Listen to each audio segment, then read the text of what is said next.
Untuk pertama kalinya, seorang ayah membawa putrinya bermain kartu. Awalnya hanya ingin menang sedikit. Siapa sangka, putrinya malah berkata kalau bertaruh 500 keping chip itu terlalu sedikit. Kalau mau main, kita main besar saja. Langsung pasang 100.000 mendengar itu. Sang ayah pun terkejut. Dia tidak menyangka keberanian putrinya lebih besar darinya melihat ayahnya yang ragu-ragu dan penakut. Gadis itu tidak tahan dan langsung berkata kalau di meja kartu kuncinya hanya satu, yaitu bertaruh bagaimana kalau ronde ini menang. Bukankah itu berarti bisa kaya mendadak? Bertaruh 500 itu seperti gerimis, tidak akan membuahkan hasil apa-apa. Dengarkan aku, pasang saja 100.000. Saat itu sang ayah masih sedikit ragu, tetapi lawan mainnya tentu tidak akan melewatkan kesempatan ini. Mereka pun langsung memanas-manasinya, dan setelah berpikir berulang kali, sang ayah merasa ada benarnya juga. Mungkin saja kali ini jika mendengarkan putrinya, dia benar-benar bisa menang. Baiklah. Putriku sayang, aku pasang semuanya. Melihat adegan ini, lawannya sangat senang, karena dia sudah sangat mahir dalam berbuat curang. Benar saja, setelah pertarungan poin kartu, sang ayah dengan mulus kehilangan seluruh 100.000 miliknya. 1 poin. Aku punya 2 poin. Kamu bahkan tidak bisa mengalahkannya. Hahaha saat itu, sang ayah mulai menyalahkan putrinya. Sudah kubilang jangan pasang sebanyak itu. Sekarang habis semua tetapi gadis itu malah mengeluh kalau ayahnya tidak beruntung. Biarkan dia yang bermain di ronde berikutnya. Pasti bisa memenangkannya kembali. Baiklah, kamu main saja dulu. Aku mau pergi melihat-lihat. Sang ayah melihat putrinya yang begitu percaya diri. Dia pikir anaknya benar-benar punya kemampuan. Siapa sangka, begitu mulai, dia malah bilang tidak bisa bermain Paigo. Dia hanya bisa bermain Golden Flower mendengar itu. Lawan mainnya berkata bermain Golden Flower juga boleh setelah menetapkan aturan mainnya. Beberapa orang itu pun mulai mengambil kartu secara bergiliran terlihat salah satu dari mereka mendapatkan sepasang as. Dengan penuh percaya diri, dia langsung menaikkan taruhan 200. Namun, paman berkumis itu lebih berani. Tanpa melihat kartu, dia langsung bertaruh buta 2.000. Tetapi saat giliran gadis itu, dia tampak sedikit bingung ayahnya mengira putrinya belum mengerti aturannya.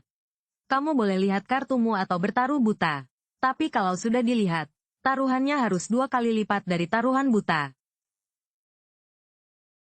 Tidak. Aku bertaruh buta semua 100.000-nya.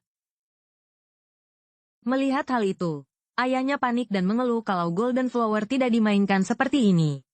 Bahkan beberapa lawan mainnya berpikir kalau tindakan gadis itu benar-benar bodoh. Padahal mereka tidak tahu kalau gadis itu sengaja melakukannya di permukaan dia terlihat seperti amatir yang tidak bisa bermain kartu. Sebenarnya, dia adalah murid terakhir dari Dewa Judi dengan mudah dia bisa dari 52 kartu. Dengan akurat mengambil 3 kartu spite jadi di mata gadis itu. Para pemain senior ini hanyalah mangsa empuk. Dia juga tahu trik curang mereka yang biasa, yaitu membiarkannya menang sekali dulu. Saat dia sudah ketagihan, barulah mereka akan mengurasnya benar saja. Di ronde pertama paman berkumis langsung menyerah. Aku tidak ikut. Bukankah itu artinya aku menang? Kamu baru menang berapa? Kenapa mengambil risiko sebesar itu? Siapa sangka saat kartu dibuka, hanya ada kartu 10 sekarang ayahnya semakin panik. Dia mengira putrinya hanya beruntung saja, tetapi gadis itu tidak sependapat. Karena dia yakin di ronde ini mereka pasti akan membiarkannya menang. Kalau tidak, bagaimana mereka bisa berbuat curang di ronde berikutnya? Benar saja, kali ini paman berkumis meminta untuk mengocok kartu sendiri. Dia pikir tidak ada yang tahu teknik curangnya. Padahal semua trik kecilnya itu sudah dilihat oleh si gadis paman berkumis yang tidak tahu apa-apa sedang memancing ikan besar.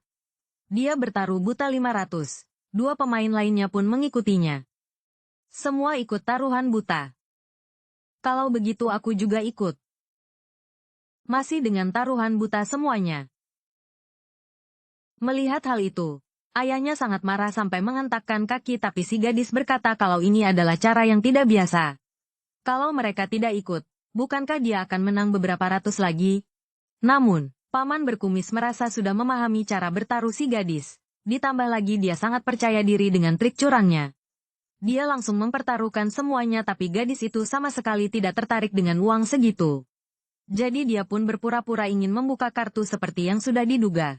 Paman berkumis berkata ini tidak sesuai aturan dan tidak bisa dibuka. Apa maksudmu? Aku mau lihat kartumu. Aku harus tambah 200.000 lagi. Benar sekali melihat paman berkumis termakan umpan. Si gadis awalnya berpura-pura tidak mengerti. Lalu dia meminjam 200.000 lagi untuk terus ikut hahaha. Bagus, kamu jauh lebih berani daripada ayahmu. Karena kamu sudah ikut. Kalau begitu buka kartunya. Kita lihat siapa yang lebih beruntung hari ini. Tunggu sebentar. Siapa bilang aku mau lihat kartunya?